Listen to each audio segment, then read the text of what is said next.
আসসালামু আলাইকুম। Hello everyone, welcome to another new blog. আমি ইতি শেষ সকাল ব্লগ থেকে বলছি। কাছে দূরের যে যেখান থেকে আজকের ব্লগটি দেখছেন, আশা করি সকলে ভালো আছেন, সুস্থ আছেন। তো ভিউয়ার্স, যাই হোক, ভিডিওর শুরুতেই আমি আমার প্রিয় সকল আপু ও ভাইদের কাছে বলে নিচ্ছি যে আপনারা প্লিজ একটি লাইক দিয়ে আমার ফুল ভিডিওটি ওয়াচ করে দিবেন। আর যারা আজকে আমার চ্যানেলে নতুন ভিজিট করবেন, যদি ভালো লেগে যায় ভিডিওর কোনো একটি অংশ, তাহলে আমার চ্যানেলটি সাব করে আমার পাশে থেকে যেতে পারেন। তো ভিউয়ার্স, আমি যতদিন ধরে ইউটিউবে ভিডিও ছাড়ি আর কি, কখনই আমি কোনো সমসাময়িক বিষয়ে বা কোনো ঘটনা নিয়ে কখনোই আলোচনা করিনি। তো আজকে আমি আর চুপ থাকতে পারতেছি না আর কি। আজকে আমি কিছু বিষয় নিয়ে আলোচনা করব। তো বর্তমান সময়ে কি বলবো, যে একটা ঘটনা আপনারা কম বেশি সবাই শুনেছেন, আর সেটা হচ্ছে মাগুরার একটা ৮ বছরের মেয়ে, শিশু বাচ্চা আর কি, আসিয়া। তো এই আসিয়ার বিষয়টা শোনার পর থেকে আমি কি বলবো, আমার তো এখনও আমি ওর ঘটনা বলতেছি, তবু আমার এই যে গায়ের লোম না শিউরে যাচ্ছে। তো কি অপরাধ ছিল এই ছোট্ট মেয়েটার?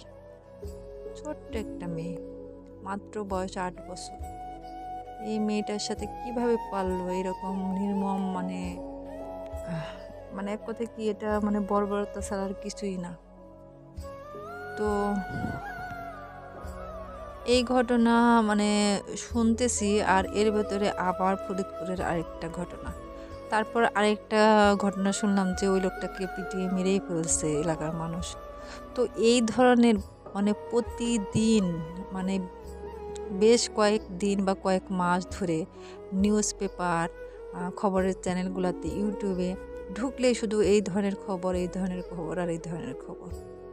তো এই ছোট্ট ছোট্ট মেয়েগুলা, আপনারা একটু চিন্তা করেন তো, এই তো আমাদেরও ছোট বোন, মেয়ে, ভাগ্নি হতে পারে, ঠিক আছে, ওদের জায়গায়, আসিয়ার জায়গায় একটু মনে মনে ভাবুন যে কিভাবে সহ্য করবো আমরা, কিভাবে এটাকে সহ্য করা যায়? এত আদরের ছোট্ট একটা মেয়ে, তার সাথে এই ধরনের একটা নির্মম ঘটনা ঘটেছে। তো আসলে বলার আর কিচ্ছু নেই। বাংলাদেশের বর্তমান পরিস্থিতি, কি বলবো, এত অবনতি ঘটেছে, এত অবনতি ঘটেছে, বলার বলার বাইরে আর কি, এক কথায়। তো এই যে প্রতিনিয়ত এরা এরকম ঘটনা ঘটতেছে, কারণ আছে, কারণ কখনো তো সুবিচার হয় না, ঠিক আছে।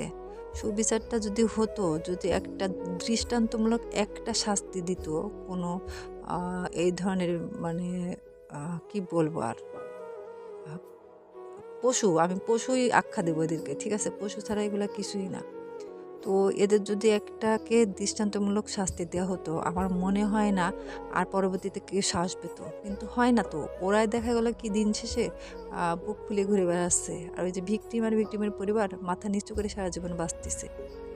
এটা কি ধরনের কথা, কি ধরনের নিয়ম? হ্যাঁ, এটা সম্ভব শুধু আমাদের দেশ বাংলাদেশই সম্ভব। বলার আসলে আর কিচ্ছু নেই। তো ভিউয়ার্স, অনেক কথা বলে ফেললাম আর কি, আসলে কষ্ট থেকেই কথাগুলো বলা। তো মন থেকে দোয়া করি আসিয়া মেয়েটা সুস্থ হয়ে যাক। আর শুধু আসিয়া না, এরকম হাজার হাজার আসিয়া প্রতিদিন এরকম কি বলবো, এ ধরনের ঘটনার শিকার হচ্ছে।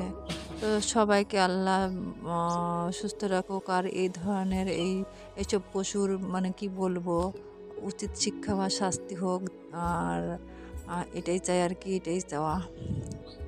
তো আমার প্রিয় সকল আপু ভাইয়ারা, যারা ধৈর্য সহকারে এতক্ষণ ধরে আমার ভিডিওটি দেখেছেন শেষ পর্যন্ত, আপনাদের অসংখ্য ধন্যবাদ, দোয়ার ভালোবাসা রইল। সকলে ভালো থাকবেন, সুস্থ থাকবেন, আর আমার জন্য দোয়া করবেন।